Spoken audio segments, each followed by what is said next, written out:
কিয়ামতের আগে পোশাক পরিহিতা উলঙ্গ নারীদের সংখ্যা বেড়ে যাবে। তো কিয়ামতের আগে মারে ভুলে যাবে, মাকে ভুলে গিয়ে স্ত্রীর পেছনে পেছনে দৌড়াবে। আল্লাহ তাআলা বলছেন, হে নবী, লোকেরা আপনাকে কিয়ামতের ব্যাপারে জিজ্ঞেস করে, আপনি কিয়ামতের ব্যাপারে কি বলবেন? আপনি তো কিছু জানেন না এই ব্যাপারে জানে কে? বিশ্বনবী যখন মক্কার জমিনে কিয়ামতের ব্যাপারে বারবার মক্কার লোকদেরকে সাবধান করতে শুরু করলো যে এই দিন না, আরো দিন, এই দিনটাই দিন নয়, বিশাল একটা জগৎ পড়ে আছে, সেটা শুরু হবে কিয়ামত দিয়ে, সব লন্ডভন্ড হয়ে যাবে। তখন লোকেরা বিশ্বনবীর জিজ্ঞেস করতে শুরু করলো, মুহাম্মদ সাল্লাল্লাহু, এই যে তুমি কিয়ামতের কথা বলো, এটা কবে হবে? ইয়াসআলুনাকা আনিস সাআতি আইয়ানা মুরসাহা ফীমা আনতা মিন যিকরাহা ইলা রাব্বিকা মুনতাহাহা। সুবহানাল্লাহ পড়েন। ও নবী, লোকেরা আপনারা জিজ্ঞেস করে কিয়ামত কবে হবে, কিন্তু কবে হবে এটা আপনি কেমন করে বলবেন? এটা তো আপনি জানেন না, গোটা বিশ্বের কেউ জানে না, জানে একজন, তিনি কে? They are asking about the day of resurrection. People are asking you about Qiyamah. Who are you to talk anything about it? Only Allah has the final word regarding Qiyamah. ও নবী, লোকেরা আপনারা কিয়ামত কবে হবে খালি ধরে জিজ্ঞেস করে, তো এই ব্যাপারে আপনি কথা বলবেন কি করে? এই ব্যাপারে কোনো জ্ঞান তো আমি আপনাই দেইনি। কিয়ামত কবে হবে এটা জানি শুধুমাত্র আমি আল্লাহ। চিল্লায় বলেন ঠিক কিনা? বিশ্বনবী মক্কায় কিয়ামতের ঘোষণা দিলেন। বিশ্বনবী বললেন, এই পৃথিবী এরকম থাকবে না, সব ভেঙে চুরে খান খান হয়ে যাবে। আল কারিআতু মাল কারিআতু ওয়া মা আদরাকা মাল কারিআহ। বিকট একটা আওয়াজ হবে, ইসরাফিল যখন সিংহায় ফুৎকার দিবে, গোটা বিশ্বটারে মেসাকার করে দিবে কে? আবার বিশ্বনবী শোনাতে লাগলেন, ইযা যুলজিলাতিল আরদু জিলজালাহা ওয়া আখরাজাতিল আরদু আসকালাহা। বিশ্বনবী বললেন, সেদিন পৃথিবীটা কেঁপে উঠবে, মহা ভূমিকম্প হবে।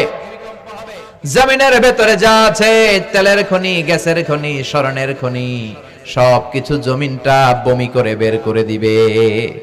আবার বিশ্বনবী বলতে লাগলেন, ইযা রুজ্জাতিল আরদু রাজ্জাও ওয়া বুসাতিল জিবালু বাসসা। সুবহানাল্লাহ পড়েন। জমিনটা কেঁপে উঠবে, পাহাড়গুলো ভেঙে চুরে দুমড়ে মুচড়ে যাবে, গোটা বিশ্বটা কেঁপে উঠবে, সাগরের বুকে দাউ দাউ করে আগুন জ্বলবে। সেই দিনটা হচ্ছে কিয়ামতের দিন। বিশ্বনবীর মুখ থেকে বারবার বারবার বারবার এই কিয়ামত কিয়ামত শুনতে শুনতে কাফেরদের মনের ভিতরে ভয় ঢুকে গেছে। কাফেররা মনে মনে কয়, এই মুহাম্মদ তো কোনোদিন মিথ্যা কথা বলতে শুনি নাই। শুনছে? বিশ্বনবী ওনার পুরো জীবনে একটি মিথ্যা কথা বলেছেন, একটি অসত্য কথাও তিনি বলেছেন। ওদের মনের ভিতরে ভয় ঢুকে গেছে, কিরে মুহাম্মদ যা বলে তাই তো হয়। এই যে মুহাম্মদ বারবার বারবার কিয়ামতের কথা বলতেছে, যদি সত্য হয়, যদি, চলো মুহাম্মদের জিজ্ঞেস করি যে এই যে কিয়ামতের কথা তুমি বলো, এটা কবে হবে? সুবহানাল্লাহ পড়বেন না? সবাই এসে জিজ্ঞেস করলো, মুহাম্মদ তুমি তো মিথ্যা বলো না, তুমি সত্যবাদী আর সাদিকাল আমিন, তুমি বলো কিয়ামত হবে, আমাদের জানতে বড় মন চায় কিয়ামত যে হবে, কিয়ামতটা কবে হবে? আল্লাহ তখনই আয়াত নাজিল করে বললেন, নবী ওরা জিজ্ঞেস করে কিয়ামত কবে হবে, কিন্তু আপনি বলবেন কেমনে? বলতে পারে একজন, তিনি কে? ইন্নাস সাআতা লাআতিয়াতুন লা রাইবা ফিহা ওয়ালাকিন্না আকসারান নাসি লা ইউমিনুন। আল্লাহ বললেন কিয়ামতটা হবেই হবে, এতে কোনো সন্দেহ নাই। সন্দেহ আছে নাকি? এটা কিন্তু ঈমানের সাথে সম্পৃক্ত। কিয়ামত যে হবে, আমাদের কারো সন্দেহ আছে? কারো সন্দেহ নাই। কারো কি এমন ক্ষমতা আছে যে কিয়ামতকে আটকায় দিবে? বলেন। পৃথিবীর কোন প্রধানমন্ত্রী, প্রেসিডেন্ট, পুলিশ প্রধান, র্যাবের প্রধান, বিডিআর, সেনাবাহিনী, Donald Trump, Barack Obama, George W Bush, Vladimir Putin, Narendra Modi, পৃথিবীর কেউ এই কিয়ামতকে আটকায় রাখতে পারে?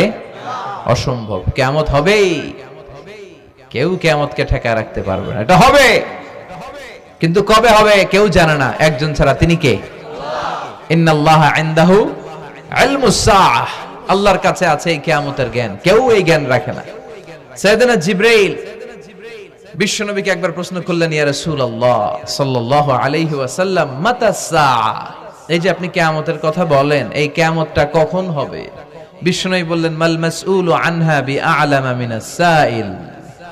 ও জিবরাইল, তুমি যেমনি জানো না আমিও জানি না। সুবহানাল্লাহ পড়েন। যারা জিজ্ঞেস করা হয়েছে সে জিজ্ঞাসাকারীর চেয়ে ভালো জানে না, মানে তোমার যা দশা আমারও একই দশা, তুমিও জানো না আমিও জানি না, তো জানে কে?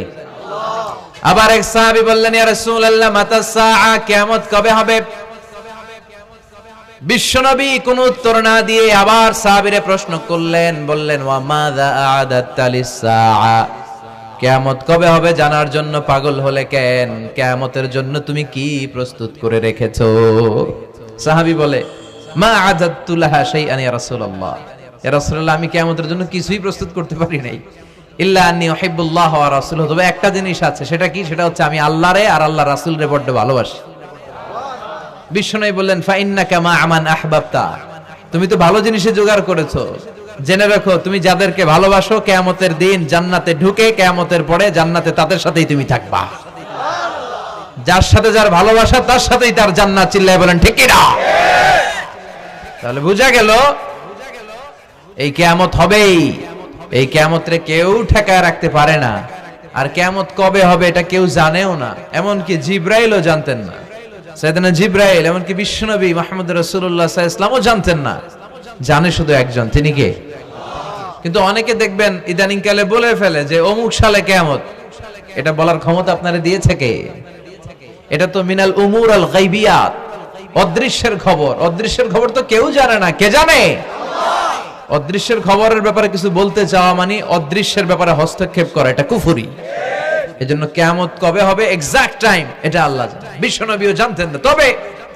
তবে বিশ্বনবী কিয়ামতের কিছু আলামত আমাদের সাথে শেয়ার করেছেন। হাদিসের পরতে পরতে, হাদিসের প্রামাণ্য কিতাবগুলোতে যখন আপনি পড়বেন, চ্যাপ্টারগুলোতে পড়বেন, বিভিন্ন জায়গায়, বিভিন্ন নসিহাতে, বিভিন্ন আলোচনায় বিশ্বনবী মুহাম্মদ রাসূলুল্লাহ তিনি বর্ণনা করেছেন যে কিয়ামতের আগ দিয়ে গোটা বিশ্বের, গোটা পৃথিবীর সামাজিক অবস্থা, রাষ্ট্রীয় অবস্থা, পারিবারিক অবস্থা এরকম হবে। কি কি আলামত বিশ্বনবী বলে গেলেন আমাদের জানার দরকার আছে না নাই? আমরাও কিন্তু অবাক করা কোনো কাণ্ড দেখলে বলে ফেলি এটা কিয়ামতের আলামত। আমরা যদি বেহায়াপনা দেখি, বিশেষ করে ধর্মপ্রাণ মুরব্বী যারা আছে, এরা বেহায়াপনা দেখলে সহ্য করতে পারে না, এরা বলে এগুলো কিয়ামতের আলামত।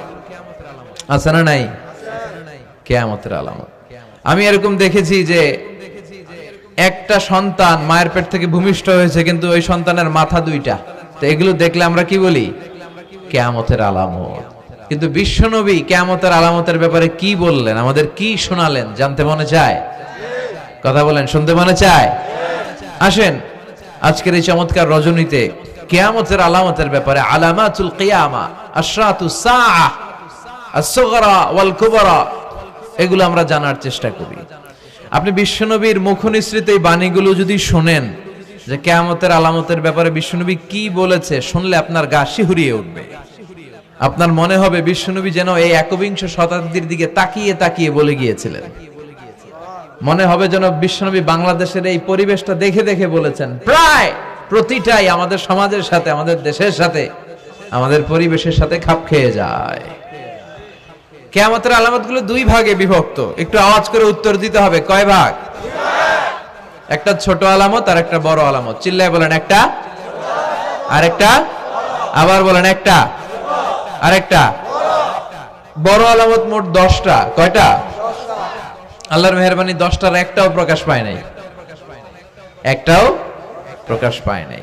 কিন্তু কিয়ামতের ছোট আলামতগুলো অনেকগুলো আলামত, 30, 40, 35 এরকম হয়ে যাবে। এই ছোট আলামতগুলোর বেশিরভাগই আমাদের সমাজে প্রকাশিত হতে শুরু করেছে। যেগুলো হয় নাই এগুলো হওয়ার পথে, বেশিরভাগ সমাজে প্রকাশ পেয়ে গিয়েছে। আশরাতুস সাআ, আস-সুগরা ওয়াল কুবরা। আমরা আজকে কিয়ামতের ছোট আলামত, the minor signs of the day of judgement, কিয়ামত আসার আগ দিয়ে কি কি ছোট আলামত আমাদের সমাজে দেখা যাবে, এগুলো নিয়ে আমরা কিছু কথা শুনবো। আওয়াজ করে পড়েন ইনশাআল্লাহ।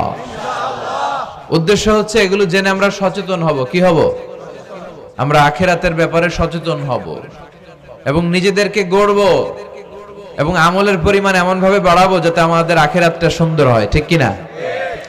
অনেকেরই এই ইখলাস জিনিসটার খুব অভাব, এটা নাই, এটার ঘাটতি।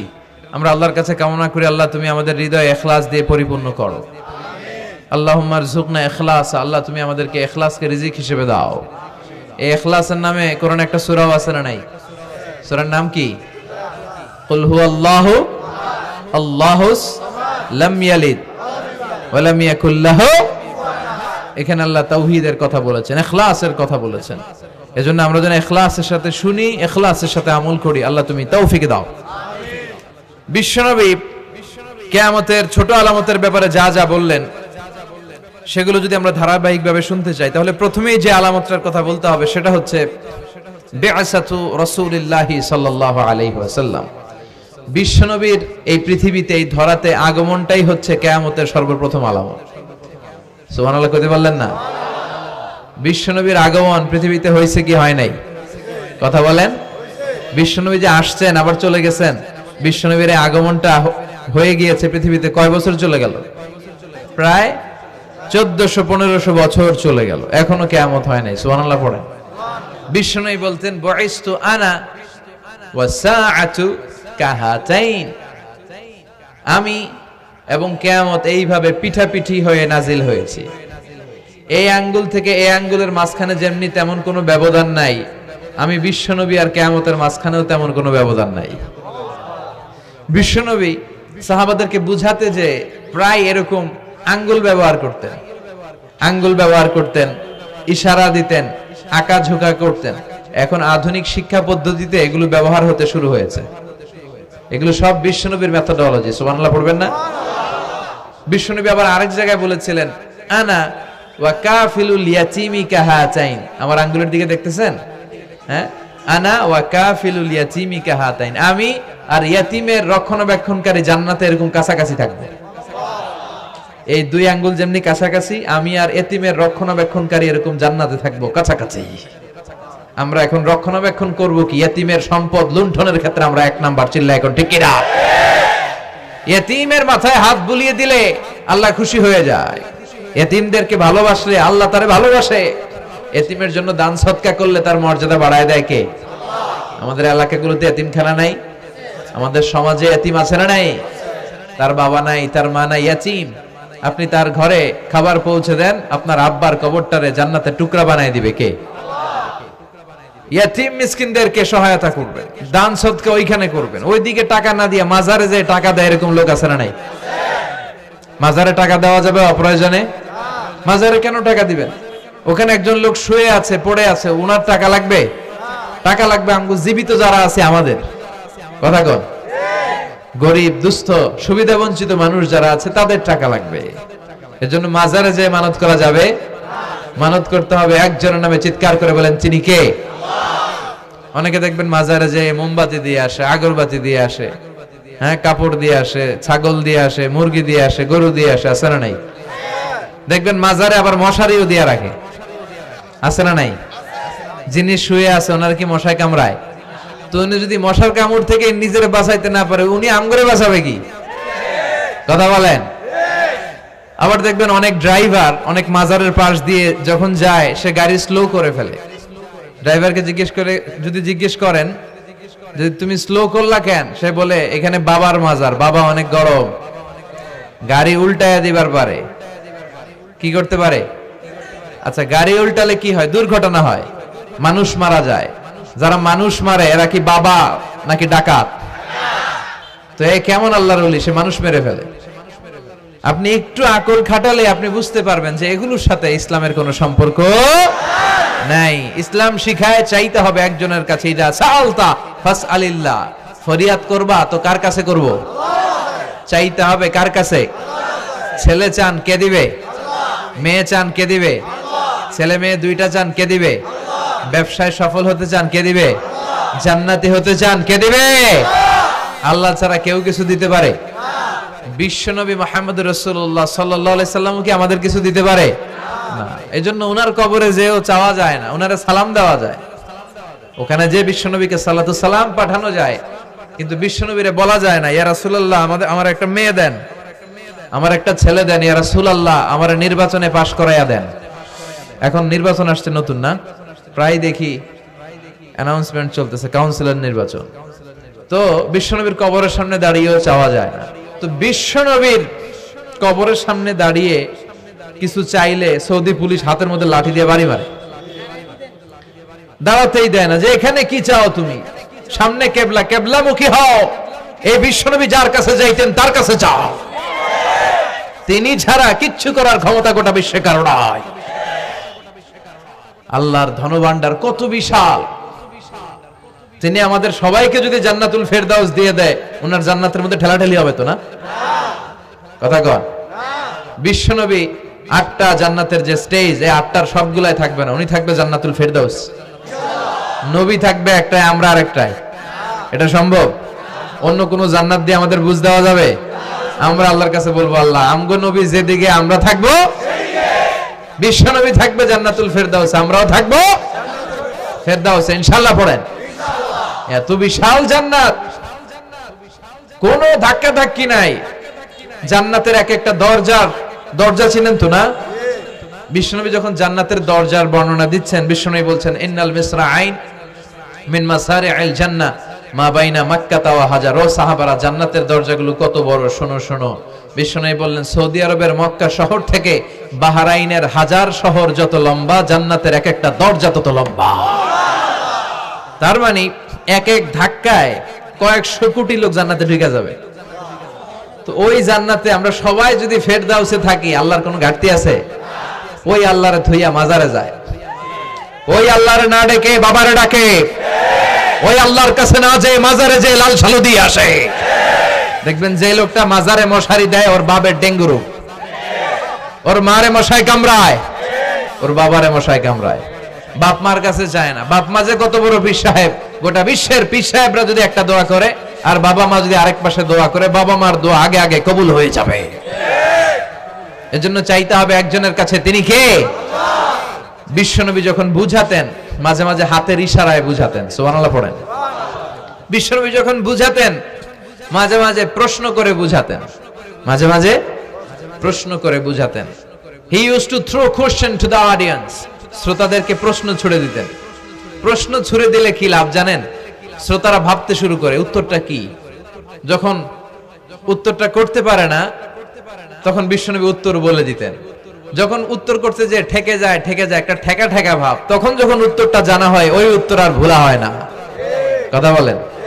বিশ্বনবী সাহাবাদেরকে প্রশ্ন করলেন, ইন্না মিনাশ শাজারাতি শাজারাতুন লা ইয়াসকুতু ওয়ারাকুহা। ও সাহাবারা, গাছের মধ্যে, বৃক্ষলতার মধ্যে এমন একটা বৃক্ষ আছে, এমন একটা গাছ আছে, যেই গাছের কোনো পাতা ঝরে না। মাসালুহা কামাসালুল মুমিন।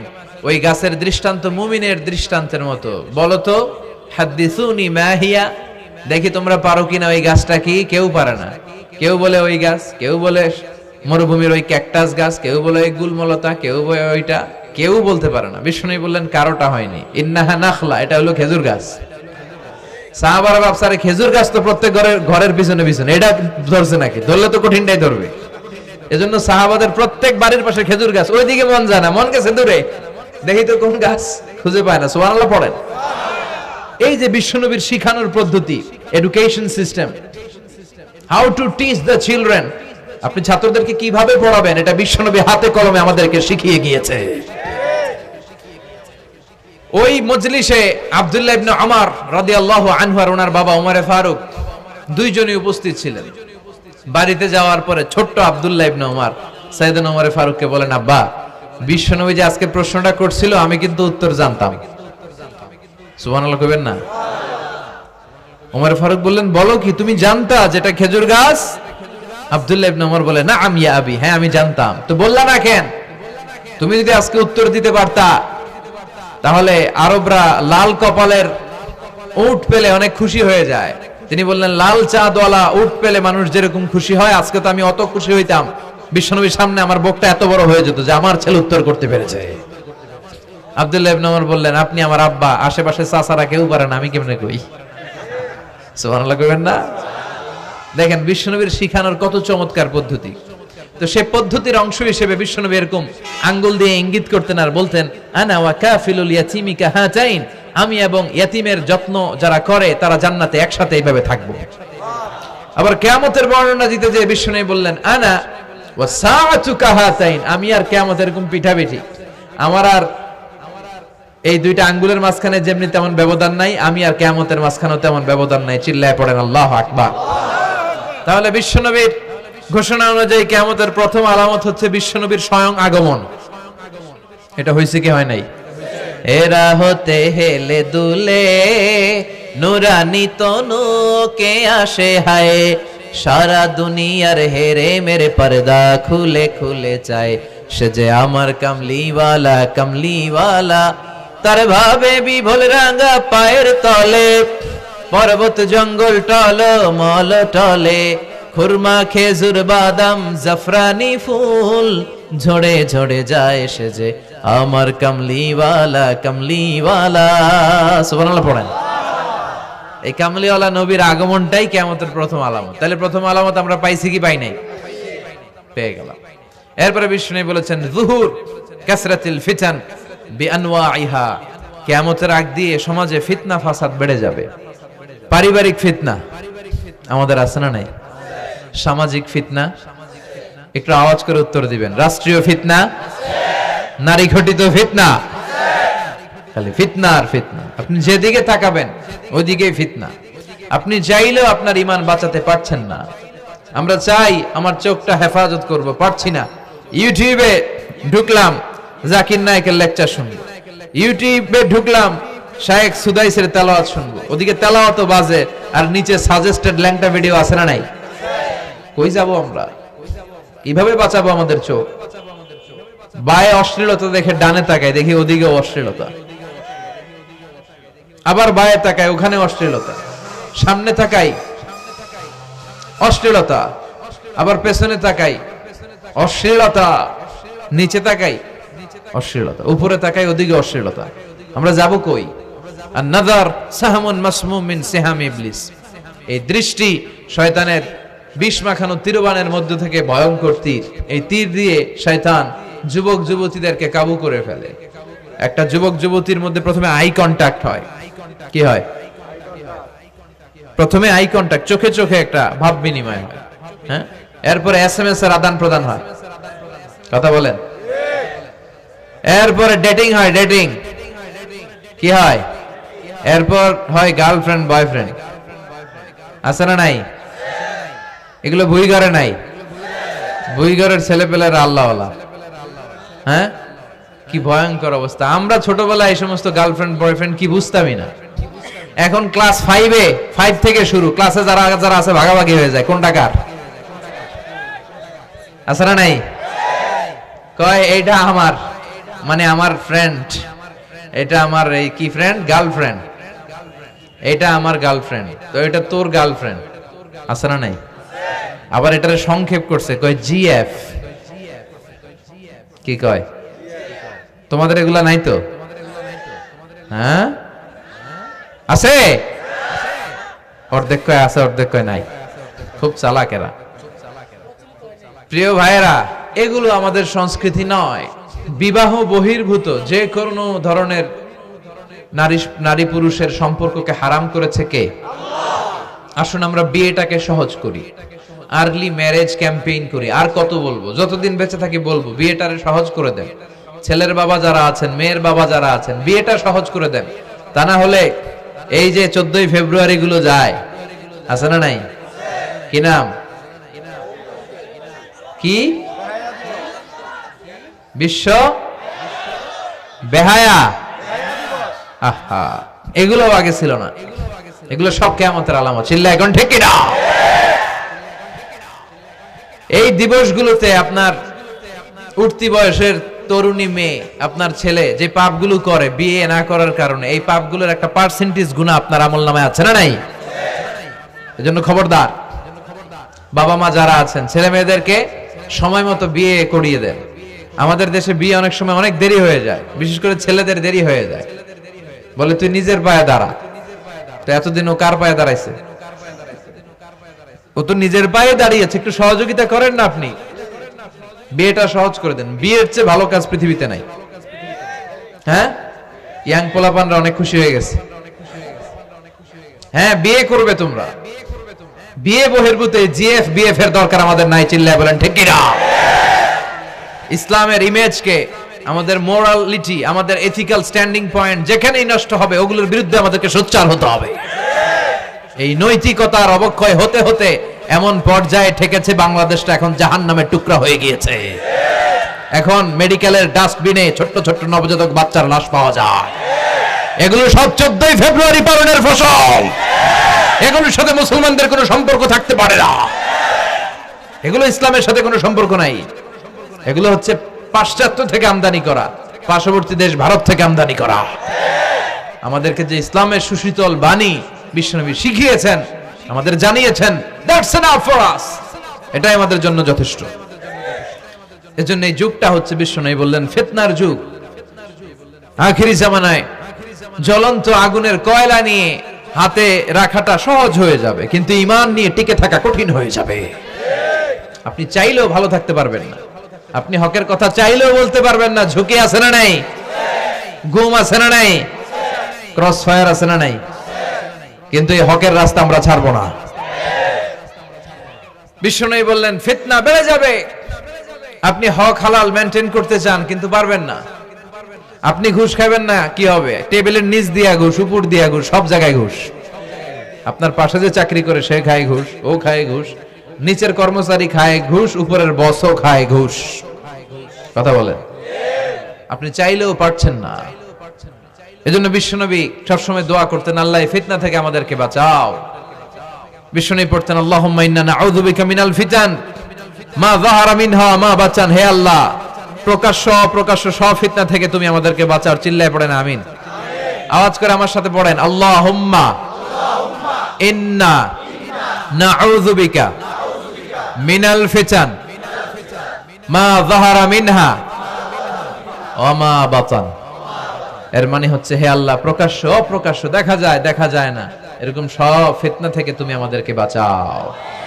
তাহলে এই যে বিশ্বনবী বললেন কিয়ামতের আগে ফিতনা বেড়ে যাবে, এই আলামতটা সমাজে আছে না নাই? এরপরে বিশ্বনবী বললেন খুরুজ মুদ্দাঈন নবুওয়া, কিয়ামতের আগ দিয়ে ভণ্ড নবী দাবিদার বেড়ে যাবে। বুখারীর বর্ণনায় বিশ্বনবী বললেন, ততক্ষণ পর্যন্ত কিয়ামত হবে না যতক্ষণ না 30 জন ভণ্ড নবী দাবিদার বেরোবে। ভণ্ড নবী দাবিদার, একটাও নবী না। কুল্লুহুম কাযাবুন দাজ্জালুন, সবগুলো মিথ্যাবাদী, কাযাব আর দাজ্জাল। বিশ্ব নবী হচ্ছেন সর্বশেষ নবী। আমার নবীর পরে আর কোন নবী আসবে? আমার রাসূলের পরে আর কোন রাসূল আসবে? এই কথাটা যারা মানবে না তার ঈমান থাকবে। মা কানা মুহাম্মাদুন আবা আহাদিম মির রিজালিকুম ওয়ালাকিন রাসূলুল্লাহি ওয়া খাতামান নাবিয়িন। মুহাম্মদ তোমাদের কোন ছেলেদের পিতা নয়, তিনি হলেন আল্লাহর রাসূল, তিনি হলেন শেষ রাসূল। খাতামান নাবিয়িন, সাইয়েদনা আদম থেকে শুরু করে নবী আসার যে ধারাবাহিকতা, এটা বিশ্ব নবীর মাধ্যমে এই চেইনটাকে কাট আপ করে দিয়েছে কে? আমার নবীর পরে কোন নবী নাই। বিশ্বনবী বলতেন, লা নাবিয়্যা বা'দি ওয়ালা রাসূলা, আমার পরে নবীও নাই, রাসূলও নাই, তবে লাউ কানা বা'দি নাবিয়্যুন লাকানা উমর, আমার পরে যদি কেউ নবী হতো আমার সাহাবী ওমর নবী হয়ে যেত। প্রভু তুমি বলেছো রাসূল দেবে না, বলনি দেবে না ওমর, বলনি দেবে না হামজা তারিক, খালিদ বিজয়ী সমর। প্রভু তুমি বলেছো রাসূল দেবে না, বলনি দেবে না ওমর, বলনি দেবে না হামজা তারিক, খালিদ বিজয়ী সমর। প্রভু তুমি বলেছো রাসূল দেবে না। সুবহানাল্লাহ পড়েন। ওমর ফারুক নবী হয়ে যেত, এমন কোয়ালিটি ছিল। আসাদুহুম ফি আমরিল্লাহি উমর, আল্লাহর আইন বাস্তবায়নের ক্ষেত্রে গোটা বিশ্বের মধ্যে সবচেয়ে শক্ত ছিলেন সাইয়েদনা ওমর। আর এই উম্মতের মধ্যে সবচেয়ে নরম দিলের ছিলেন সাইয়েদনা আবু বকর। আরহামু উম্মতি বি উম্মতি আবু বকর। তিনি যখন নামাজে দাঁড়াতেন, সালাতে দাঁড়াতেন, উনি যখন তেলাওয়াত শুরু করতেন, ওনার কান্নার আওয়াজে তেলাওয়াতের আওয়াজ বোঝা যেত না। আর আমাদের নামাজে কান্না আসে? হ্যাঁ, নামাজে দাঁড়াইলে সারাদিন যেটা মনে পড়ে না ওটা নামাজে দাঁড়াইলে মনে পড়ে, আছে না নাই? নামাজেও দাঁড়ায়, আবার বিপিএল এ কি হইলো ওই টেনশন আছে না নাই? নামাজও পড়ে, আবার মাশরাফি কি আউট, এখন তো আবার উনি কি এমপি না, মাননীয় এমপি মাশরাফি। এমপি বললে কেমন জানে লাগে, শুধু মাশরাফি বলতে ভালো লাগে, কথা কন। তো উনি কি আউট নাকি ছক্কা, এই টেনশন গুলো আছে না নাই? এই তো আমাদের নামাজ। এই নামাজগুলো মিজানের পাল্লায় উঠালে কোনো ওজন হবে? কথা বলেন। বিশ্বনবী যখন সালাত পড়তেন, বিশ্বনবীর পা গুলো ফুলে, হাত্তা তাতাওয়াররামু খাদামা, টিউমার যেমনি ফুলে থাকে বিশ্বনবীর পা গুলো ফুলে যেত। তাহাজ্জুদ পড়তে পড়তে দাঁড়িয়ে থাকতে থাকতে হাত দুইটা প্যারালাইজড হয়ে যেত, আর নাড়াতে পারে না। এরপরে তিনি হাত ছেড়ে দিতেন প্রশান্তির জন্য, এরপরে হাত ছেড়ে দিয়ে কেরাত পড়তেন, আবার যখন ভাল লাগতো আবার ধরতেন। সুবহানাল্লাহ পড়ে। আলী কারামাল্লাহু ওয়াজহার পায়ের ভেতরে এক যুদ্ধে তীর ঢুকে গেল। এই তীর টেনে বের করা যায় না, তীর টান দিলেই উনি চিৎকার মারে, জখম হয়েছে অনেক ভিতরে। বিশ্বনবী বললেন, আরিহনা বিসসালা ইয়া বিলাল, আকিমিস সালা, বেলাল আজান দাও, নামাজ শুরু করি। নামাজ শুরুর আগে আরেক সাহাবীরে বললেন, আলী যখন জামাতের কাতারে দাঁড়াবে, তুমি নামাজে না দাঁড়িয়ে আলীর পায়ের সামনে যে ওই পায়ের তীরটা টান দিয়ে বের করবা। সুবহানাল্লাহ পড়েন। একামত হলো, বিশ্বনবী সালাত শুরু করলেন। বিশ্বনবীর কথা অনুযায়ী ওই সাহাবী যে আলী কারামাল্লাহু ওয়াজহার পা থেকে টান দিয়ে তীরটা বের করে নিয়ে আসলেন, ফিনকি দিয়ে রক্ত বের হলো, জায়গাটা রক্তে সয়লাভ, কিন্তু সাইয়েদনা আলী কারামাল্লাহু ওয়াজহা টেরই পায় নাই। সালাত শেষ, উনি দেখেন পায়ের মধ্যে তীর নাই, রক্তের সয়লাভ, যেখানে দাঁড়ালেন ওখানে খালি রক্ত। বিশ্বনবীরে বললেন, ও নবী আমার পায়ের তীর কই?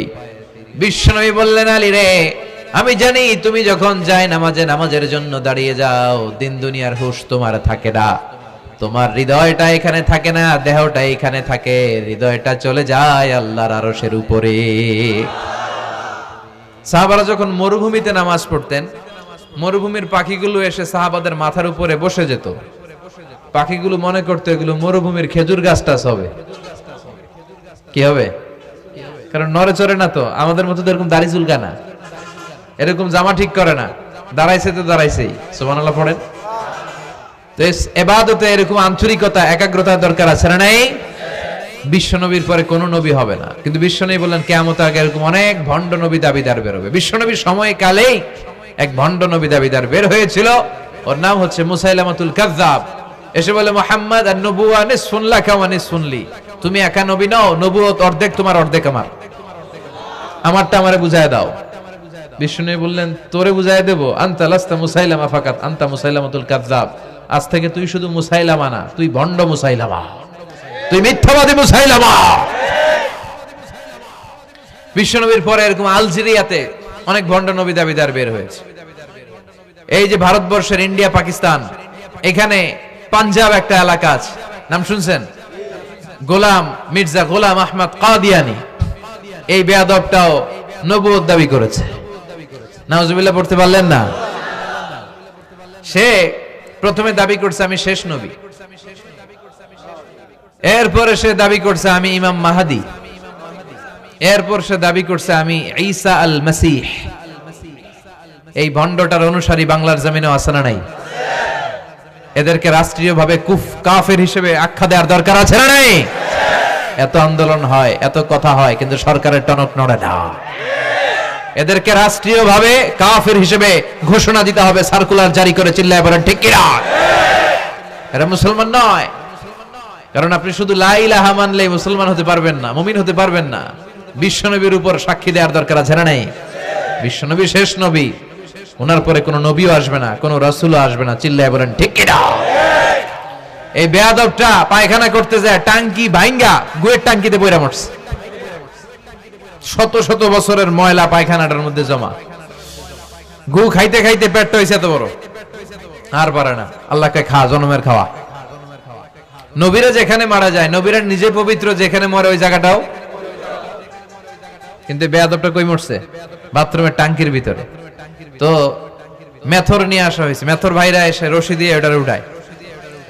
কিছু দূর ওঠার পরে এত ওজন, রশি টশি ভাঙ্গা আবার ধস করে পড়ে, আবার উঠায়, আবার পরে আল্লাহকে জনমের মতো ঘু খাইয়া নে।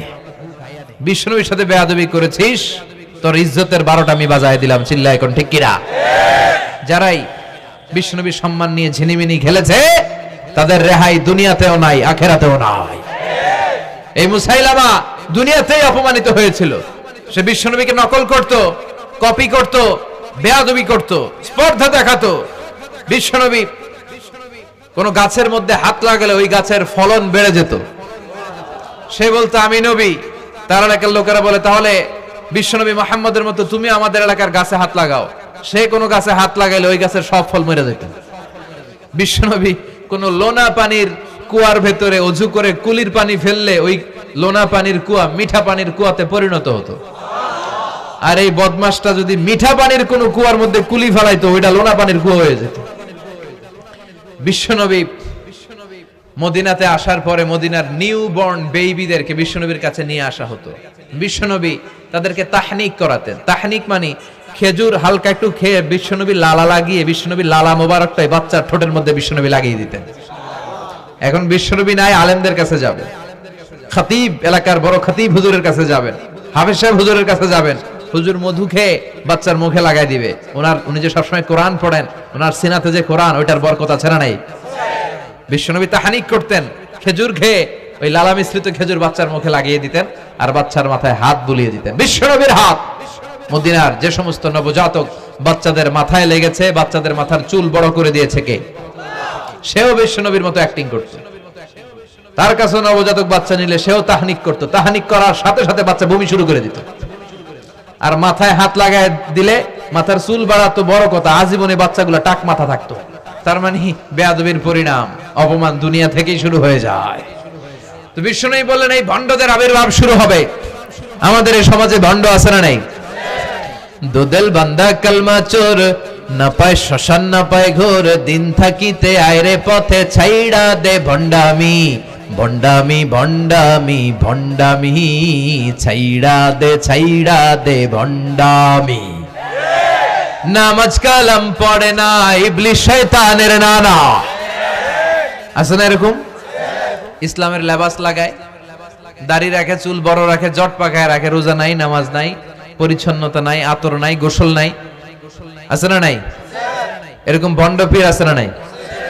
হক্কানি পীর যারা, তাদের বিরুদ্ধে আমার কোনো কথা নাই। কারণ এদেশে অনেক লক্ষ লক্ষ হিন্দুরা এই হক্কানি পীরদের হাতে হাত রেখে কালিমা পড়ে মুসলমান হয়েছে। তাদেরকে আমরা সাপোর্ট করি। আমাদের বিরুদ্ধাচারণার হুঙ্কার হচ্ছে ভণ্ডদের বিরুদ্ধে। এই দেশে এত ভণ্ড পীর, এই দেশে যত ভণ্ড পীর আছে অনেক দেশের জনসংখ্যাও এত নাই। কথা বলেন? অনেক ভণ্ড পীর আছে সারা বছর নাকি গোসল করে না, বছরে করে একবার, ওই গোসলের পানি মুরিদরা খাইয়া সব সাবার। আছে না নাই? এগুলোর সাথে আমাদের কোনো সম্পর্ক। বিশ্বনবী বললেন এরকম ভণ্ডদের আবির্ভাব সমাজে হবে কিয়ামতের আগে। এই আলামতটা সমাজে আছে না নাই? দেখেন বিশ্বনবী যাই বললেন অক্ষরে অক্ষরে মিলে যায়।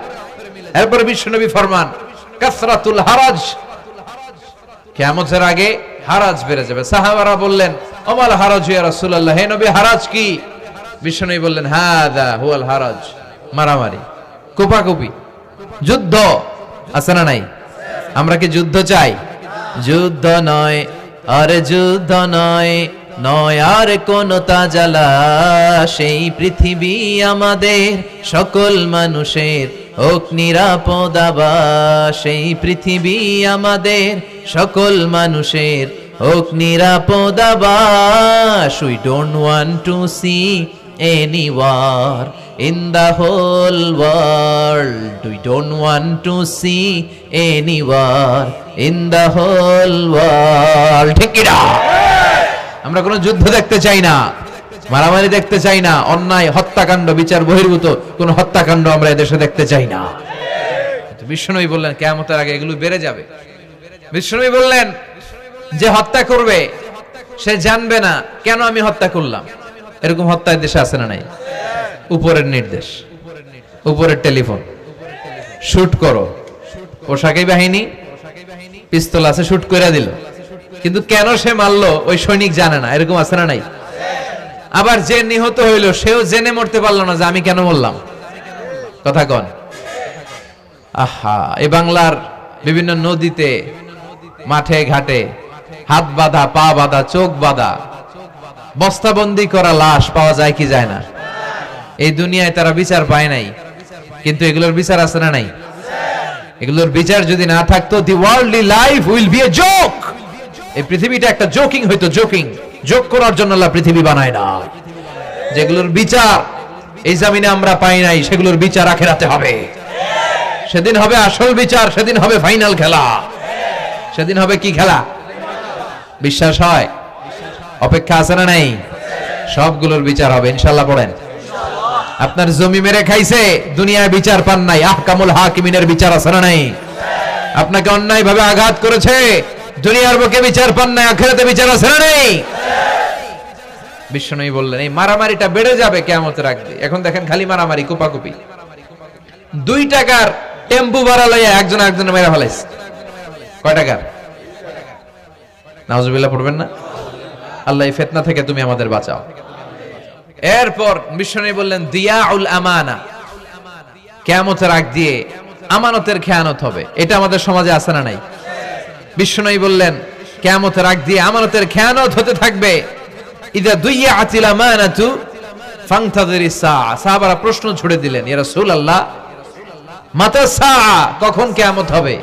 বিশ্বনবী বললেন ইদা দুইয়াতিল আমানা, যখন আমানতের খেয়ানত হবে তখন কিয়ামত হবে।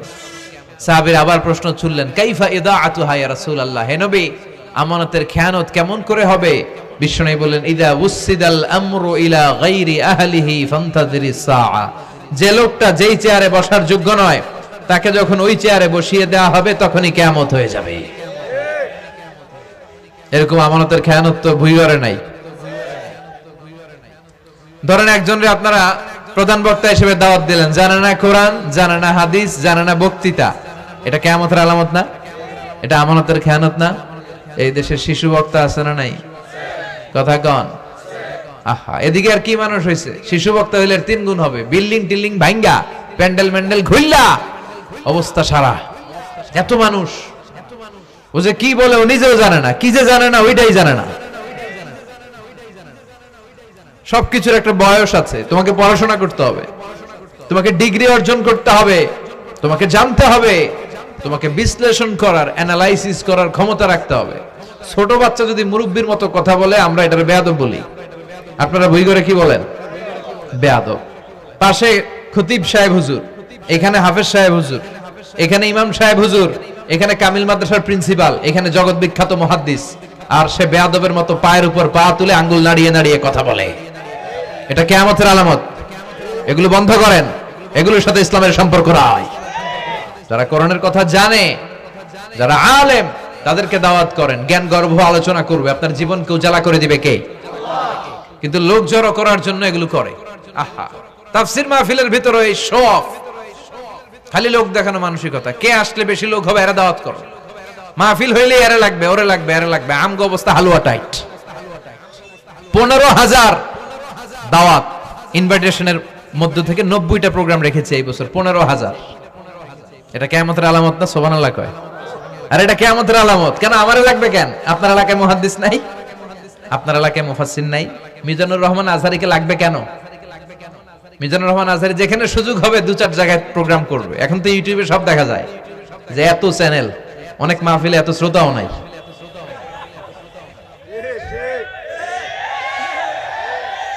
কথা কন। এখন কোথাও যেতে পারি না। আজকে এয়ারপোর্ট থেকে আসার পথে, এয়ারপোর্ট থেকে বের হইতে লাগতেছে আধা ঘন্টা। লোকজনের দাবি হচ্ছে হুজুর সেলফি তুলবো, সেলফি তুলবো, তাও বিভিন্ন অঙ্গভঙ্গি করে, এরকম মুখ বাঁকা করে, এরকম হাত বাঁকা করে। আমি বললাম কি স্টাইল? কয় এটা গ্যাংনম স্টাইল। আছে না নাই? তো এগুলো লৌকিকতা যেন না হয়। এটা তো দিনের দাওয়াতের একটা সেক্টর, একটা প্ল্যাটফর্ম। এখানে ভুইগড়ের যিনি সবচেয়ে বড় খতিব সাহেব হুজুর, উনি আসলেই চলবে। বড় আলেম উনি আসলেই চলবে। পাবনা জেলার বড় আলেম পাবনায় কথা বলবে, আর অন্যান্য জেলার যদি সুযোগ হয়। কিন্তু এমন ভাবে এটারে আমরা একটা আক্রমণাত্মক জায়গায় নিয়েছি। একটা ডেটের জন্য মানুষ সিআইপি ভিআইপি দিয়ে ট্রাই করে, এটা ঠিক না। এই টেন্ডেন্সি থেকে আমরা যেন বেরিয়ে আসি। আমরা, আমাদের দরকার ইখলাস। কি দরকার? ইখলাসের বড় অভাব। আবার মাহফিলে গেলে আমাদেরকে অনেক ক্রাইটেরিয়া দেয়, বলে হুজুর আপনার কিন্তু আজকে কাঁপাইতে হবে। আমি আসছি কোরআন থেকে কথা বলতে, এখানে কাঁপাকাঁপি হলে তো ভূমিকম্প হয়ে যাবে। কথা বলেন। আবার বলে হুজুর আপনার কিন্তু আজকে জমাই দিয়া যাইতে হবে। কি করতে হবে? জমাইতে হবে। তো এগুলোর সাথে ইখলাসের কোনো সম্পর্ক আছে? আবার বলে হুজুর কেউ যেন না ওঠে, আপনার কিন্তু ধরে রাখতে হবে, মানে আমনে করে সবাইরে ধরে রাখতে হবে, পা ধরে থাকেন।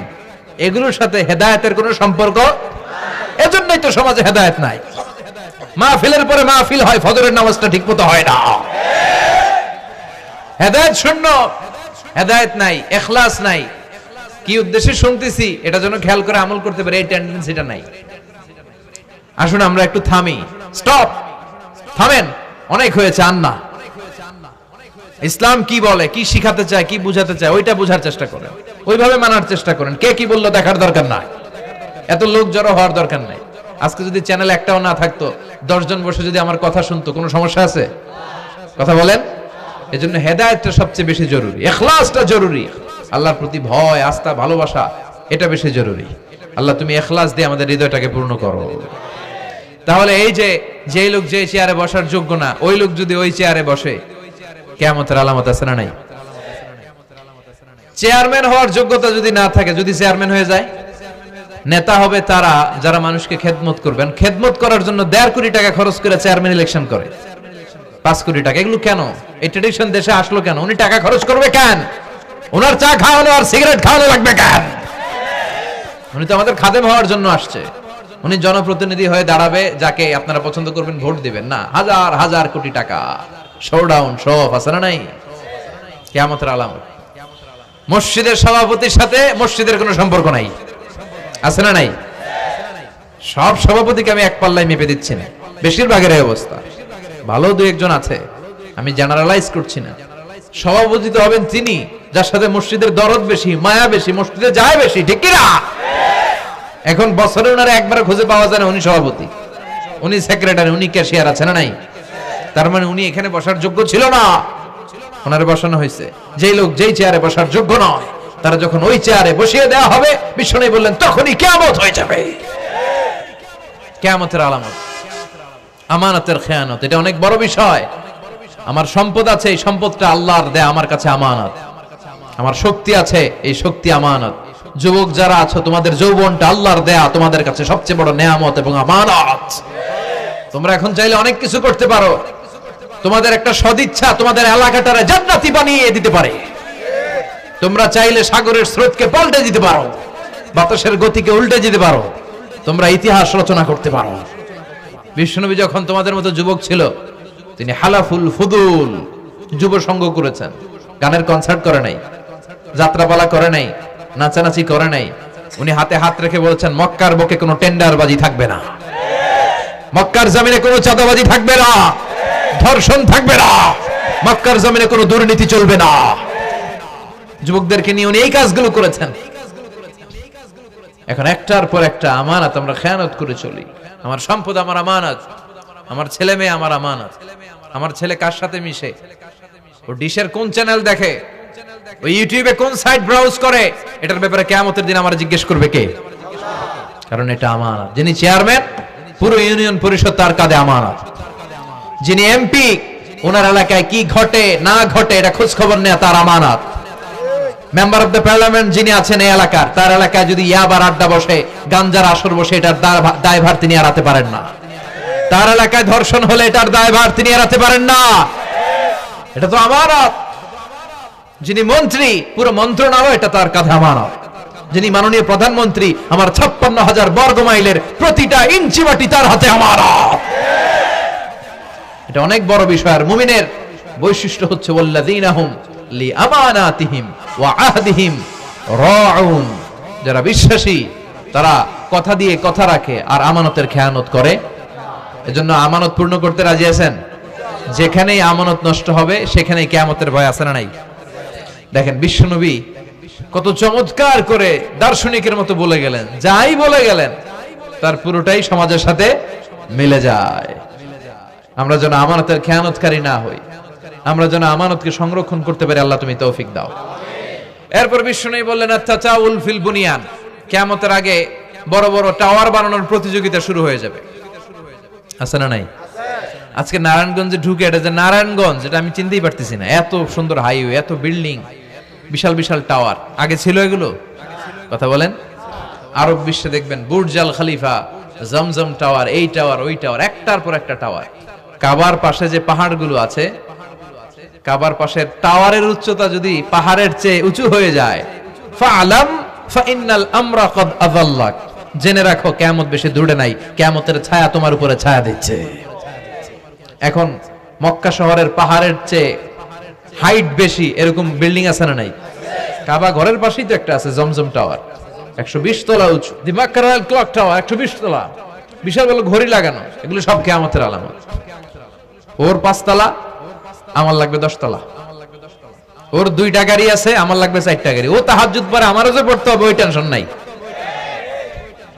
ওর মেয়ে হেজাব পরে, আমার মেয়েটারও হেজাব পড়াবো, ওই চিন্তা নাই। ওর ছেলে নামাজে যায়, আমার গাঞ্জা খট্টারও নামাজে বানাবে, এই টেনশন করে না। খালি সম্পদ কেমনে বাড়াবে, দুনিয়াবি চিন্তা। এই পৃথিবীটা একটা ধোঁকা। ভুইগরের ভাইরা, এই পৃথিবীটা একটা ধোঁকা। একটু থামেন, sit down and think about death. মৃত্যু সম্পর্কে ভাবেন। The most certain thing in our life is death. আমাদের জীবনের সবচেয়ে সুনির্দিষ্ট নিশ্চিত বিষয়টা হচ্ছে মরণ। মরা লাগবেই, চলে যেতে হবে, ঠিক কিনা? কিন্তু এই দুনিয়ার মায়াজালে আটকে পড়ে আমরা আখিরাতকে, মৃত্যুকে বেমালুম ভুলতে বসেছি।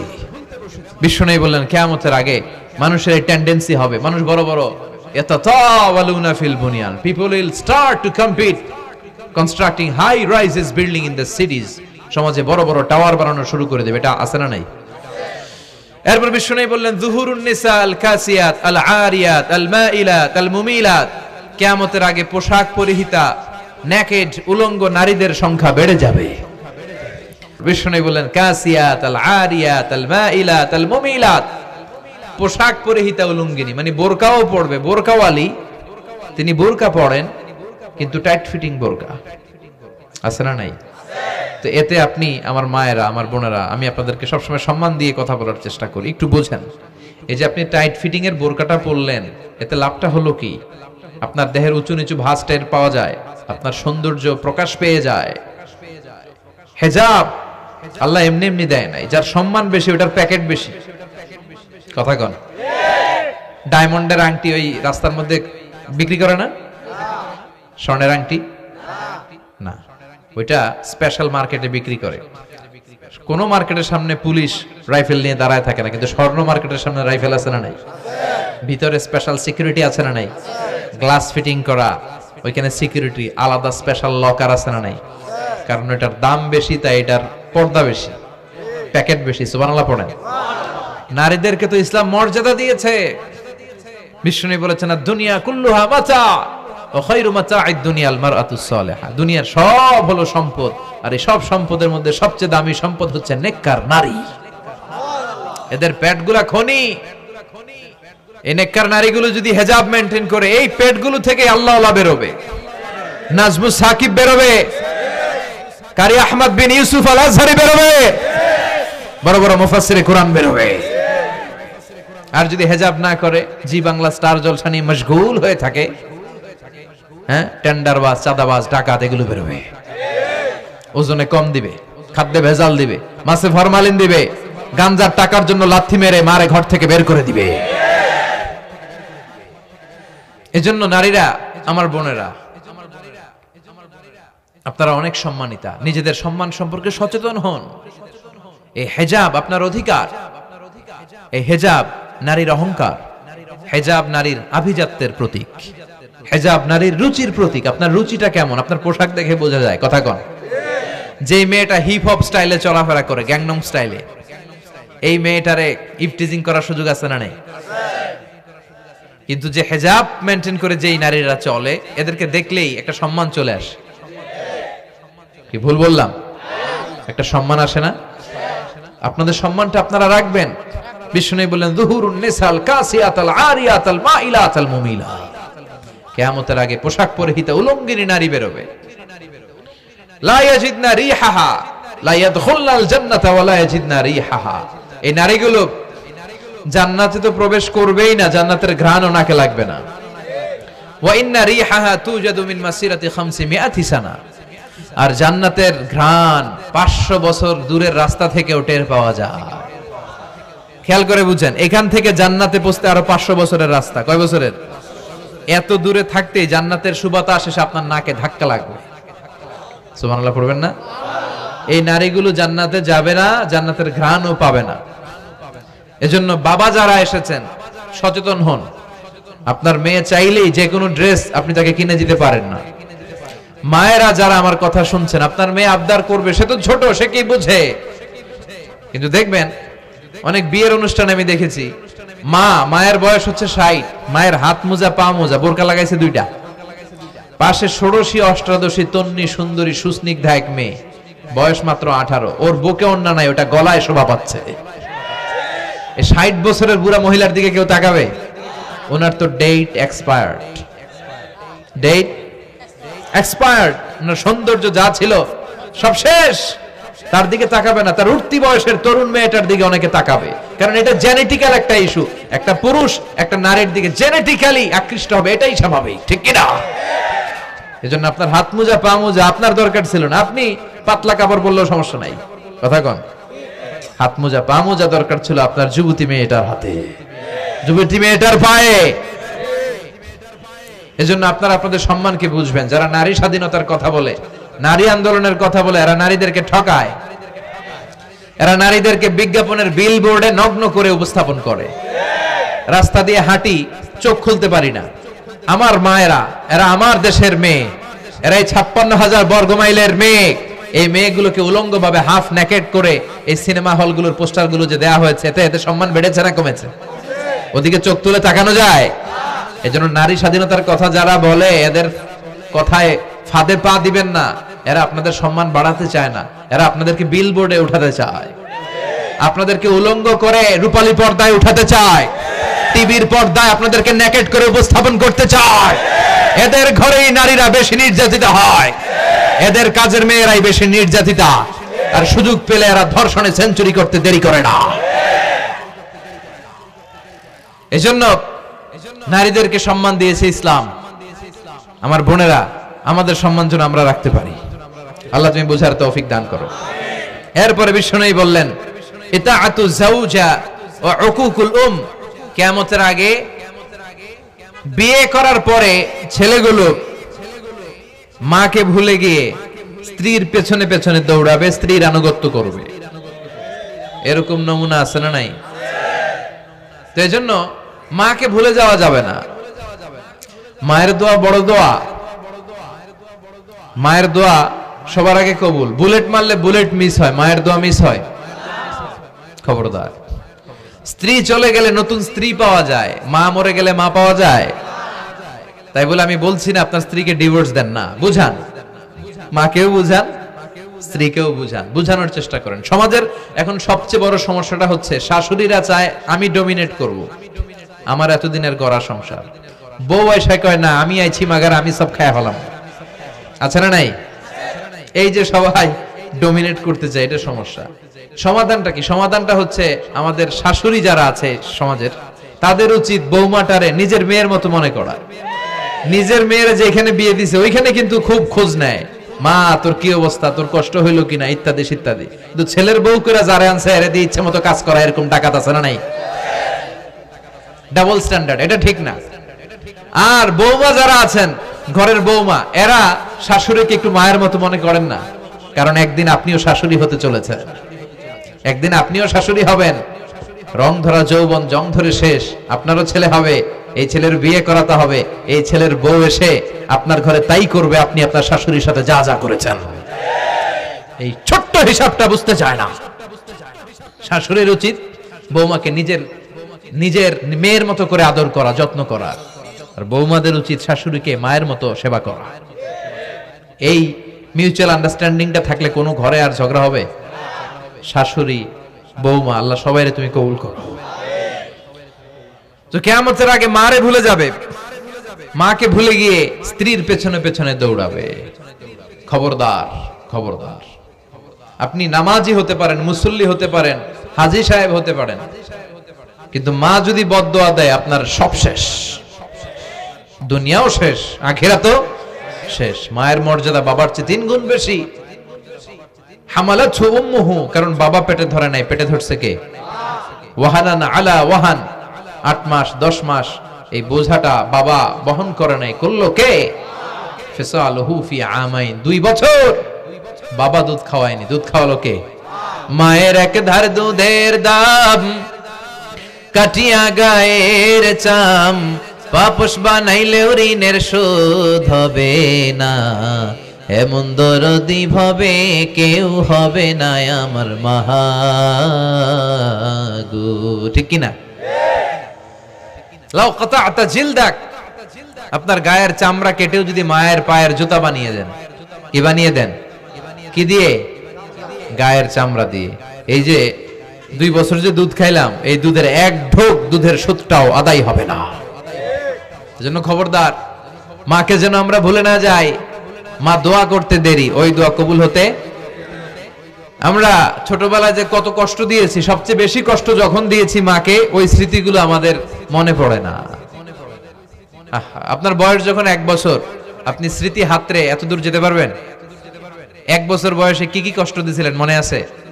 মানুষের বয়স যখন 2, 3, 4 হয়, 4-5 বছর বয়সে, তখন তার কথাগুলো খেয়াল থাকে। কিন্তু সবচেয়ে কষ্ট কিন্তু মাকে বাবাকে আমরা দিয়েছিলাম যখন আমাদের বয়স 1-2 বছর ছিল। আর মায়ের পেটের ভেতরে যখন ছিলাম তখনও কষ্ট দিয়েছি কি দেই নাই? এক একটা লাথি যখন মেরেছে আমার মা বেহুশ হয়ে যেত। আমাকে আপনাকে জন্ম দিতে যে আপনাদের মা কতটা কষ্ট করেছেন খেয়াল করে শুনেন। চিকিৎসা বিজ্ঞানীরা বলে একজন সুস্থ মানুষ 45 ইউনিট পেইন, মানে ব্যথা, একসাথে সহ্য করতে পারে। ব্যথার তীব্রতা, সিভিয়ারনেস যদি এর চেয়ে বেড়ে যায়, হয়তো লোকটা বেহুশ হয়ে যাবে, না হয় মরে যাবে। কিন্তু আমার আর আপনার মা আমাকে আর আপনাকে জন্ম দিতে যে ওই ডেলিভারি যখন দিয়েছিল, 57 প্লাস 57 ইউনিটেরও বেশি ব্যথা তিনি সহ্য করেছিলেন।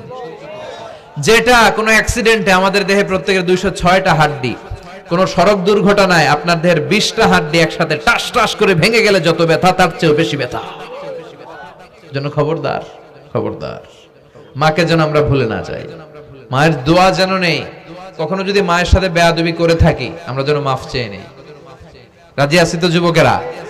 রাজি আছি সবাই? আমরা সবাই মায়ের দোয়া নিব। মায়ের দোয়া ছাড়া কেউ জীবনে সফল হতে পারে? আহা, মা যার চলে গেছে তারা জানে মা না থাকার কি জ্বালা।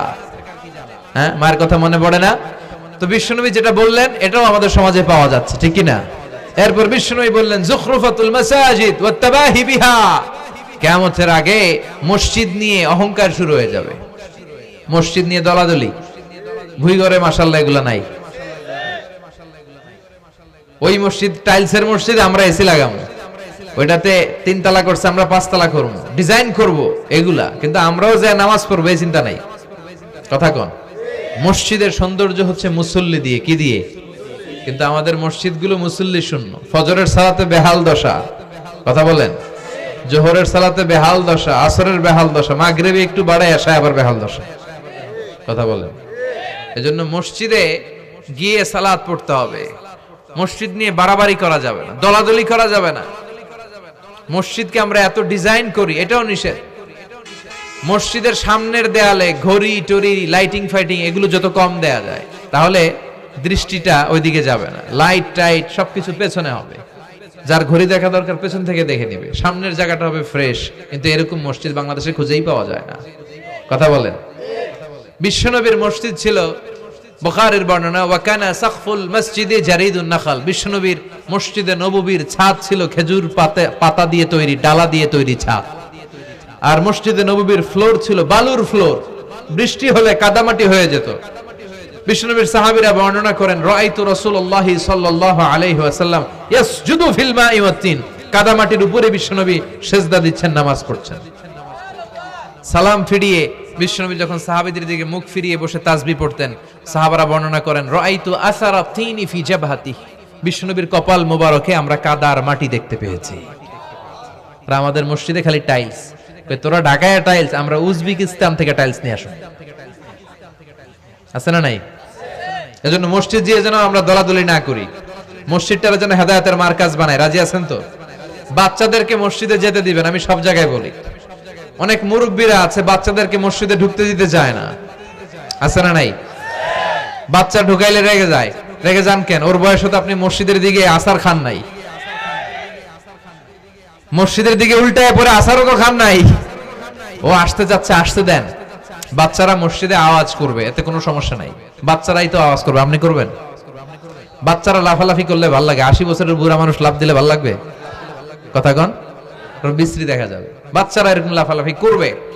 তুরস্কের বিভিন্ন মসজিদের দেয়ালে ফেস্টুনে ব্যানারে লেখা থাকে, নামাজ চলা অবস্থায়, জামাত চলা অবস্থায় যদি পিছনে বাচ্চাদের আওয়াজ চিল্লাফাল্লা শুনতে পাওয়া না যায়, তাহলে ভবিষ্যৎ প্রজন্ম নিয়ে তোমাদের চিন্তায় থাকা উচিত। পিছনে বাচ্চাদের আওয়াজ নাই, তার মানে আমার নাতিপুতি, আমার ছেলেমেয়েরা তো নামাজি হচ্ছে না। আর তারাবি নামাজ পড়তেছে, পিছনে চিল্লায় ফাটায় ফেলাইতেছে, তার মানে ইনশাল্লাহ ভবিষ্যতে নাতিপুতিরা সবগুলা মুসল্লি হবে। কথা বলেন, বুঝায় দিবেন যে বাবারা দুষ্টামি করিস না, কিছুক্ষণ থামবে আবার শুরু করবে। এটাই বাচ্চাদের সৌন্দর্য, এটা বাচ্চারা করলেই মানায়। বাচ্চাদেরকে যেন আমরা মসজিদে নিয়ে যাই। কিয়ামতের আগে এত খারাবুজ জামান, সময়ের বরকত কমে যাবে। 1 বছর মনে হবে 1 মাস, 1 মাস মনে হবে 1 সপ্তাহ, 1 সপ্তাহকে মনে হবে 1 দিন। এই যে 4 বছর ধরে এখানে তাফসীর হয়, তাই না? কথা কন। গত বছর আসছিলেন কারা কারা? হাত তোলেন। আসছে তো, কম না, ভালোই আসছিল, হাত নামান। যে গত বছর ওয়াজ শুনে গেলেন, এই বছর আবার আসলেন, আপনাদের কি মনে হয় যে 1 বছর চলে গেছে? মনে হয় যে অল্প কয়েক মাসের ব্যবধানে এই বছরটা ঘুরে যেন আবার চলে আসলো, এরকম মনে হয় না? বরকত উঠায় নিচ্ছে কে? কথা বলেন। এরপর খাবারের স্বাদ উঠায় নিচ্ছে কে? আগে খাবারের যে স্বাদ ছিল এখন এটা আছে? আগে ইলিশ মাছ রান্না করলে যে ঘ্রাণ হতো, এখন এই ঘ্রাণ পাওয়া যায়? আগে শোল মাছের ঝোল রান্না করলে যে স্বাদ হতো, আগে চিংড়ি মাছ রান্না করলে যে স্বাদ লাগতো, এখন এই স্বাদ পাওয়া যায়? সব তুলে নিল কে? দেখেন বিশ্বনবী যা যা বললেন তার প্রমাণ সমাজে আছে না নাই? বিশ্বনবী বললেন তাসলিমুল খাসা, কিয়ামতের আগে লোকজন শুধু পরিচিতদেরকে সালাম দিবে, অপরিচিতদেরকে সালাম দিতে চাইবে না। এরকম আছে না নাই? এই মুরব্বী চাচার চিনি, চাচা আসসালামু আলাইকুম, চিনি আসসালামু আলাইকুম, ওদিকে চিনি আসসালামু আলাইকুম। কিন্তু অন্য একটা এলাকায় গেছি, ওখানে কাউরে চিনি না, সালামও দেই না। বাসে উঠছেন, কাউরে চিনেন না, সালাম দেন না, এরকম আছে না নাই? তো সালাম কি যাদেরকে চিনেন এদের জন্য? কথা কন। আলা মান আরাফতা ওয়া মান লাম তা'রিফ, যাকে চিনো সালাম দাও, যাকে চিনো না তাকেও দাও। আল বাদিউ বিস সালাম, বিশ্বনবী বললেন আগে আগে দাও। আল বাদিউ বিস সালাম বারিউম মিনাল কিবর, আগে আগে যে সালাম দেয় তার হৃদয় থেকে অহংকার মুক্ত করে দেয় কে? আল্লাহ। অহংকার মুক্ত হওয়ার দরকার আছে না নাই? যার হৃদয়ে যাররা পরিমাণ অহংকার থাকবে সে জান্নাতে প্রবেশ করতে পারবে? কথা বলেন। এজন্য আমরা আগে আগে সালাম দেব। ভুইগরের ভাইয়েরা ছোটরা বড়দেরকে দিব, বড়রা ছোটদেরকে দিব, হাজবেন্ড ওয়াইফকে দিব, ওয়াইফ হাজবেন্ডকে দিব। রাজি আছেন তো? আজকে যারা স্বামী যারা আসছেন বাড়িতে যেই ভাবির আগে সালাম দিবেন, রাজি আছেন? কথা কয় না, আওয়াজ ছোট হয়ে গেছে, পারা যাবে? আপনি আগে সালাম দিবেন, এটা দেখে আপনার স্ত্রী লজ্জা পেয়ে আপনার আগে দিবে, এগুলো দেখে বাচ্চারা সালাম শিখে ফেলবে। সুবহানাল্লাহ কইবেন না? আমরা কি চাই না আমাদের ফ্যামিলিগুলো এরকম সুন্দর হোক? আমরা কি চাই না আমাদের ফ্যামিলিগুলো জান্নাতি হোক? এরপরে বিশ্বনবী বললেন খুতাবুকুম তাবিলা সালাওয়াতুকুম কাসীরা, কিয়ামতের আগে খুতবাগুলো লম্বা হবে আর সালাতগুলো খাটো হয়ে যাবে।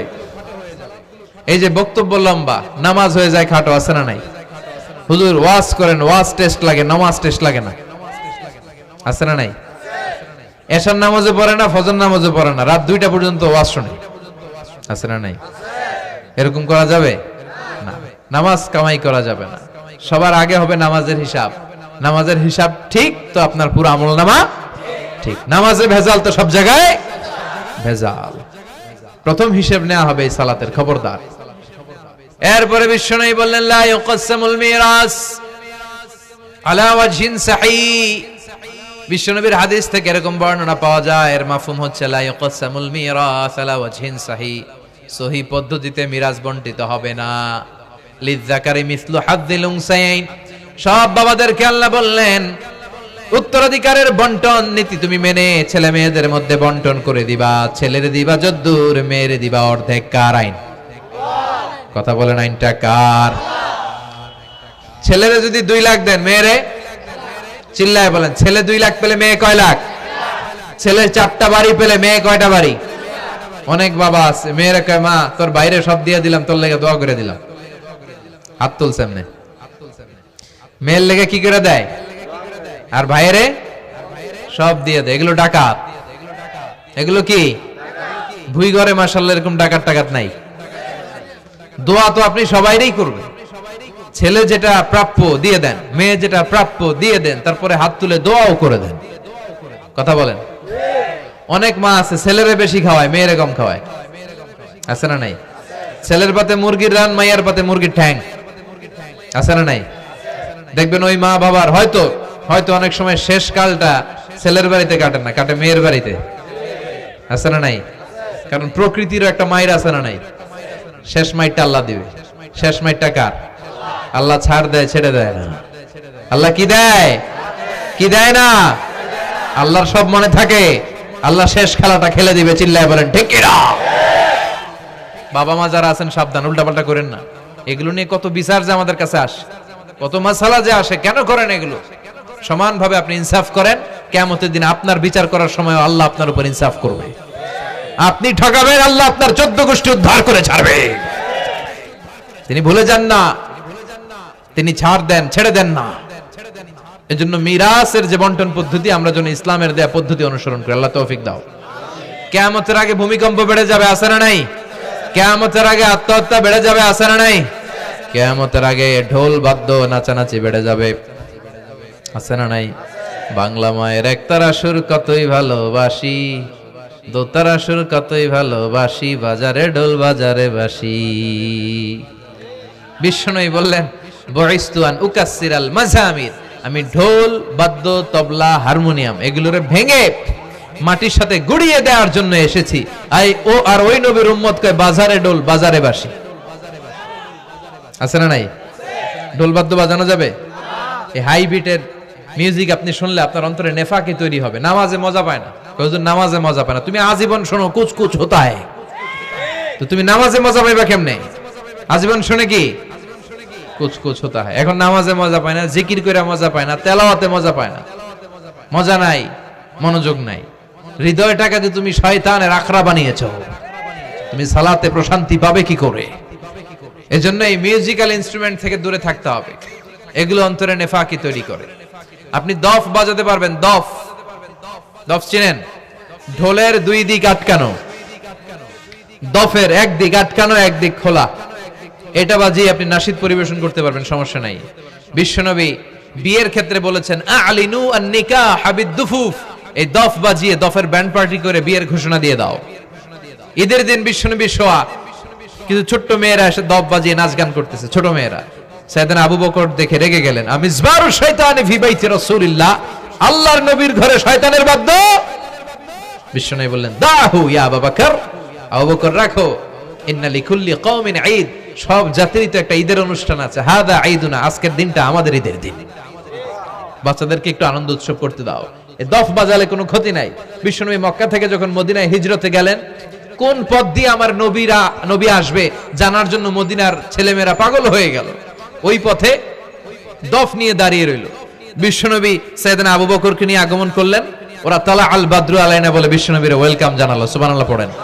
তালা আল বাদরু আলাইনা মিন সানিয়াতিল ওয়াদা ওয়াজাবা শুকরু আলাইনা মা দাআ লিল্লাহি দা أيها المبعوث فينا جئت من أمر المطاب جئت شرفت المدينة مرحبا يا خير دا طلع البدر علينا من ثنيات الوداع وجب الشكر علينا ما دعا لله دا পড়েন আল্লাহু আকবার। আমরা যেন এই সুস্থ সংস্কৃতির প্রচার প্রসার করতে পারি। ইসলাম বিনোদনের নিষেধ করে নাই, কিন্তু বিনোদন শুড বি হালাল বিনোদন, ঠিক কিনা? আপনি অসুস্থ সংস্কৃতির চর্চা করলে ওইটা আল্লাহ অ্যাকসেপ্ট করবে না। সংস্কৃতিটা হতে হবে সুস্থ সংস্কৃতি। আল্লাহ তুমি তৌফিক দাও। বিষ্ণুবী যা যা বললেন, ভুইঘরের ভাইয়েরা, তার প্রতিটি আমাদের আশেপাশে চোখের সামনে পেছনে আছে না নেই? এটা ফিতনার যুগ। কিসের যুগ? এই যুগে আমানতের খেয়ানত হবে, এই যুগে নারীরা বেপরদা হয়ে চলাফেরা করবে, এই যুগে নিজের ঈমান বাঁচানো কঠিন হয়ে যাবে। এই কঠিন বিপদের সময় আমাদেরকে বাঁচাতে পারে দুইটা জিনিস শুধু আমাদেরকে বাঁচাতে পারে। এক হচ্ছে আল্লাহর কোরআন, দুই হচ্ছে বিশ্বনবীর সুন্নাহ। ঠিক কিনা? এই দুইটা জিনিসকে মারির দাঁত দিয়ে আঁকড়ে ধরে রাখতে হবে, তাহলে সে পথভ্রষ্ট হওয়ার কোনো সুযোগ। This Quran and Sunnah hour way to জান্নাহ। ঠিক কিনা? আওয়াজ করে আমার সাথে পড়েন, কোরআন and Sunnah hour way to জান্নাহ। আওয়াজ বাড়ায় দেন, পড়েন, কোরআন and Sunnah hour way to জান্নাহ। এই কোরআন সুন্নাহ আপনাকে জান্নাতের ওয়েতে উঠায় দিবে, রাস্তায় উঠায় দিবে। এই কোরআন সুন্নাহর সাথে যেন আমরা সম্পর্ক বাড়াই, তাফসির মাহফিলগুলোতে যেন বেশি বেশি যাই, এলাকায় যেন ইসলামী হালাকা তৈরি করি, প্রশ্নোত্তর পর্ব তৈরি করি, এতে করে নিজেরা যেন সমৃদ্ধ হই, কোরআন সুন্নাহর সাথে যেন সম্পর্ক বাড়াতে পারি। আল্লাহ তুমি তৌফিক দাও। আর জোরে পড়ে আমিন। যারা এই লম্বা সময় আমার বক্তব্য শুনলেন, সবাইকে আমি আন্তরিকভাবে শুকরিয়া জানাই।